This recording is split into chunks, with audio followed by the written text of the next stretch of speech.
तो बात करूँ शैतान मूवी कैसी है और शैतान और वश में क्या डिफरेंस है। तो सबसे पहले बात करूँ शैतान मुझे पसंद आई। कुछ लोग कह रहे हैं मूवी स्लो है, लेकिन ऐसा बिल्कुल भी नहीं है। वो ये रील सोशल मीडिया के चक्कर में तुम्हारा अटेंशन स्पैन कम हो चुका है। लेकिन मूवी का एक बेसिक प्लॉट बता देता हूँ और सबसे पहले बता देता हूँ मूवी ब्लॉकबस्टर हुई 80 करोड़ कमाए, जो कि एक बहुत अच्छी शुरुआत है 2024 में बॉलीवुड की। और अजय देवगन को मानना पड़ेगा यार, पिछले साल भी जब बॉलीवुड की कोई मूवी नहीं चल रही थी, दृश्यम ने 200 करोड़ कमाए थे, लेकिन बंदे ने कोई पीआर नहीं करा, कुछ नहीं करा। और इस बार भी मूवी अच्छे खासे कमाई की है, मतलब ब्लॉकबस्टर भी हो जाएगी, लेकिन देखोगे कोई पीआर नहीं होगा, कोई आर्टिकल नहीं छपेगा, कोई वो इंटरव्यू देते नहीं फिरेगा कि कैसे मैंने बॉलीवुड को अपने कंधे पर उठाए। और इस साल भी अजय देवगन का ही होगा, मैदान में भी दिख रहा है एकदम। और फिर रवि तेजा के साथ मूवी। तो बात करूं मूवी की, तो ये जानकी बूढ़े वाला जो है यार, वो शो या फिर शैतान हो, दोनों मूवी उठाने में इनके जो एक्ट्रेस है उनका बहुत बड़ा हाथ है। और बिलीव करो करियर के स्टार्टिंग में इतने बड़े बड़े प्रोजेक्ट्स हैंडल करना आसान बात नहीं है। और बात करूं तो वश में भी बहुत बड़ा उनका रोल था, जिन्होंने भी वो तांत्रिक का रोल किया था। सभी का परफॉर्मेंस अच्छा था, लेकिन जब बॉलीवुड में आते तो इसमें कुछ कमर्शियल एलिमेंट्स है। फॉर एग्जाम्पल जो वश मूवी थी, उनके जो डायरेक्टर थे उन्होंने भी मूवी बहुत अच्छी बनाई, लेकिन मूवी उन्होंने रियलिज्म के आसपास रखी और उन्होंने मूवी में एक्टर लिए परफेक्ट कास्टिंग पर ध्यान दिया। लेकिन वहीं पर जब बॉलीवुड में मूवी बनती है तो मूवी के साथ साथ तुम्हें बड़े चेहरे भी लेने पड़ते हैं, और कई बार देखते हो मूवी डूब भी जाती है अगर स्टोरी सब अच्छा हो। फॉर एग्जाम्पल अर्जुन कपूर की वो मूवी ले लो पानीपत, अजय देवगन जी के साथ आई थी तानाजी मूवी के साथ। मूवी अच्छी थी, लेकिन अर्जुन कपूर की वजह से कई सारी ऐसी मूवीज डूब चुकी है। इसमें मेरे को गया अजय देवगन ने भी जो एक होता ना हेल्पलेस फादर, उसकी एक्टिंग बहुत बढ़िया की है, मतलब आंखों से एक्टिंग की है सच में। हर मूवी में वो करते हैं, लेकिन इस मूवी में भी वही देखने को मिला। मतलब मुझे एक सीन याद है कि वो लड़की पैर दबा रही होती है उस तांत्रिक के, वो हेल्पनेस दिख रहा था, या फिर वो जब अपने आप को चाटे मार रही होती है। और इतने मूवीज देखते हो यार, मूवीज अब मेरे लिए ऐसा हो गई है ना, मतलब मैं एक चीज एग्जाम्पल के तौर पर समझने की कोशिश करता हूँ कि बचपन में मूवी देखता था ना यार, मजा आता था, ऐसा लग रहा है मूवी नहीं चल रही है, मैं किसी की जिंदगी देख रहा हूँ 3 घंटे में, किसी की कहानी चल रही है। वो कुछ समय में खत्म हो चुका है, ऐसा लग रहा है यार किसी ने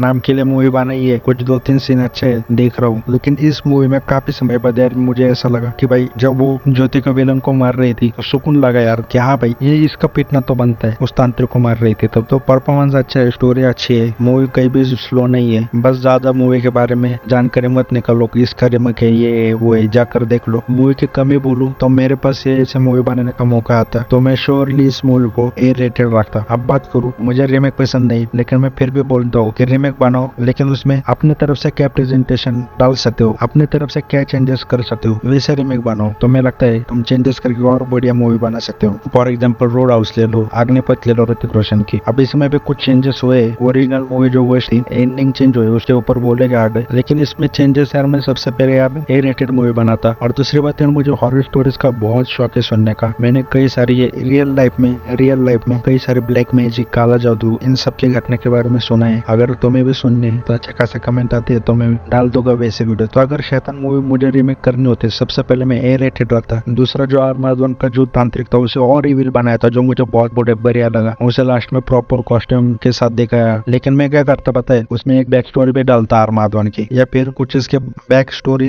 भी रखता। जैसे अजय देवगन और उसकी आर्मादवन की इंक्वायरी किसी के पास अगर करने जाता तो आर्मादवन ने ये कहाँ से शुरू किया, उसके खतरनाक ब्लैक मैजिक स्टोरीज कौन सी है, वो मैं रखता। ये हुआ था मर्डर 2 में। मर्डर 2 याद रखोगे तो उस विलन का खौफ मेरे लिए तब बैठा था जब इमरान हाशमी उस लड़की के बारे में या फिर विलन के बारे में इंक्वायरी करने जाता है, और जब उसके दोस्त के पास जाता है, जो मर्डर 2 का विलन मूर्ति बनाता है उसके दोस्त के पास, तो वो बोलता है शैतान था, शैतान की मूर्तियां बनाता था। सेठ बोलता था भगवान की मूर्ति बनाओ, लेकिन वो शैतान की मूर्ति बनाता था। उसके बाद इमरान हाशमी आता है उसके माँ बाप के पास, उसके माँ बाप बोलते हैं हमारे बच्चों को टॉर्चर किया, एक पिंजरे में बंद किया, ऐसा किया, वैसा किया। तो मेरे लिए भाई उस विलन के लिए खौफ बैठ गया था सच में। तो ऐसे में यार आर्मादवन के छोटे छोटे बैक स्टोरीज बताता अगर मुझे रिमेक करनी होती। और सच में यार हॉरर जॉनर पहली बार बन रहा है, इतना ब्लैक मैजिक इन सब पे हमारे इधर बच्चे कहानी बता देगा तुम्हें इंटरेस्टिंग। तो ये मूवी क्या ही बनना चाहिए थी। जो अमेरिका है उधर लिटरली मैं कहूँगा क्या घटिया कहानी होती है, लेकिन हमारे इधर 4-5 यूट्यूब चैनल भी देख लोगे तो मैं 100 ब्लैक मैजिक की इंटरेस्टिंग कहानी पता चल जाएगी। तो मैं वो ऐड करता। बाकी सब मूवी सेट है, अच्छा लगा कि मूवी चालू हुई, कुछ ही वक्त के अंदर मूवी अपना प्लॉट पकड़ लेती है, कई टाइम वेस्ट नहीं करते। एक गाना डाला है फिर वो अच्छी बात है, और इसीलिए कहीं ना कहीं मूवी इतना पैसा भी कमा रही है, क्योंकि आज भाई कहा तुम प्लॉट जमा नहीं बैठ जाते हो, किसी डायरेक्टर डायरेक्टर ने कहा था वही मूवी बढ़िया है जिसमें 20 मिनट स्टार्टिंग के मूवी पसंद आ जाए और लास्ट के 20 मिनट में ऑडियंस सेटिस्फाई हो जाए, ऐसे कैसे डायरेक्टर ने कहा था, कन्नड़ के डायरेक्टर या फिर एक्टर। तो बात करो अब डिफरेंस क्या है वॉइस और इसमें, तो डायरेक्टर ने सिर्फ हैप्पी एंडिंग कर दी इसमें। वॉइस मूवी देखने के बाद इसलिए तुम्हारे साथ रहते क्योंकि उसकी एंडिंग साइड है उस मूवी की और तुम्हारे दिल से निकल नहीं पाती वो एंडिंग। और वॉइस का मैं फिर से तारीफ करूंगा, वॉइस जिस तरह बनाई है मूवी काफी रियलिज्म के ऊपर वो मूवी है, मतलब एकदम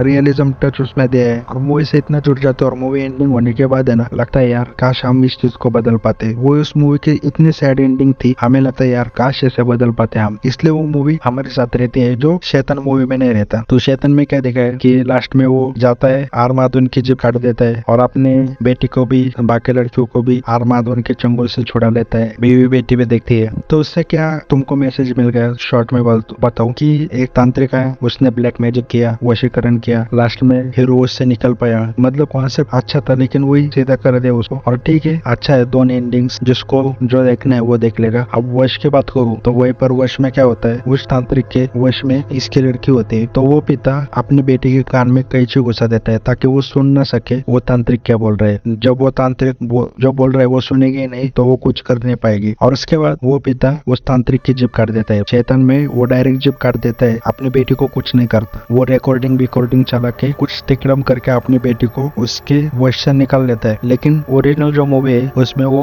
बेटी का कान फाड़ देता है और तांत्रिक की जिप काट देता है। उसके बाद उसमें देखा है कि वो जब घर पे आता है अपनी बेटा और बीवी के फोटो को हाथ लगाता है, यानी उसके बेटे और बीवी मर चुके हैं एक्सीडेंट में, जो शैतान में नहीं देखने को मिलता। उसके बाद उसकी बेटी लगभग मर चुकी है समझो, मतलब वो उसने कान फाड़ दिया लेकिन वो उस तांत्रिक के वश से अपने बेटे को नहीं निकाल पाया। अब वो सिर पड़ी एक हॉस्पिटल के बेड के ऊपर और फिर वो जाता है उस तांत्रिक को, जब वो शैतान में अजय देवगन जाता है तो वो केला खाता है, ये करता है, केला फेंकता है, लेकिन अजय देवगन ने भी उसे कैद करके रखा है। अब वश में वो जाता है, वो केला खाता है, लेकिन जो तांत्रिक है उसको चाय पत्ती ये सब खिला रहा होता है। दोनों मूवी से एक मैसेज निकला जो है बॉलीवुड का ओरिजिन था जिसको कमर्शियलाइज किया था, एक रूटी स्टोरी बन चुकी आखिर में जाते जाते कि एक तांत्रिक आया, हीरो के घर में घुसा, हीरो के बेटे के ऊपर वशीकरण किया, हीरो ने अपने फैमिली को सेव कर लिया। ये स्टोरी हम देख चुके। अब रीमेक में क्या हुआ है, जो मैं बोल रहा हूँ ना यार, ओरिजिनल मूवी काफी रियलिज्म के आसपास है। जो मैंने सुना है बचपन से, जितने भी कहानी सुनी है उसमें यही बताते कि तुम इन सब चीजों से कभी निकल नहीं सकते, बहुत मुश्किल होता है। वही ओरिजिनल मूवी में देखा है। तांत्रिक हीरो के घर जाता है, ये मैं वश की बात कर रहा हूँ, हीरो के घर जाता है, बेटे को वश में कर लेता है, लेकिन हीरो अपनी बेटी को बचा नहीं पाता और कुछ ना कुछ खो ही देता है। वो अपनी बेटे को खो देता है, अपनी पत्नी को खो देता है और बेटी को भी खो ही देता है। वो बेड पर पड़ी है वैसे ही, वो ना हंसती है ना उसको कुछ एहसास होता है। और जो तांत्रिक कर रहे हैं वो उसको सिर्फ टॉर्चर कर रहे हैं। मतलब ओरिजिनल में ये देखा है कि इस चीजों से तुम कभी निकल नहीं सकते। और ये सैड एंडिंग है, हम सब ने सुना है कि भाई उसके ऊपर हुआ था, अब वो पूरा बर्बाद हो चुका है। जब तक वो समझ पाता तब तक उसकी फैमिली बर्बाद हो चुकी थी काला जादू से। ये हमने कई सैड स्टोरी सुनी और वही वश में जब तक उसे समझ आता कि उसके लड़के वश में और उसे कैसे निकलना है, तब तक बहुत देर हो चुकी थी। उसकी लड़की आत्महत्या हो गई, बीवी बेटे चला गया, अब तांत्रिक उसके हाथ में, वो टॉर्चर कर रहे हैं लेकिन कोई फायदा नहीं, वो ब्लैक मैजिक उसके लड़के पर वैसे ही है। तो ये दोनों मूवीज में बहुत बड़ा डिफरेंस है। आपके क्या थॉट्स है वो कमेंट करके बताओ। वीडियो अच्छा लगा तो लाइक और सब्सक्राइब कर दो।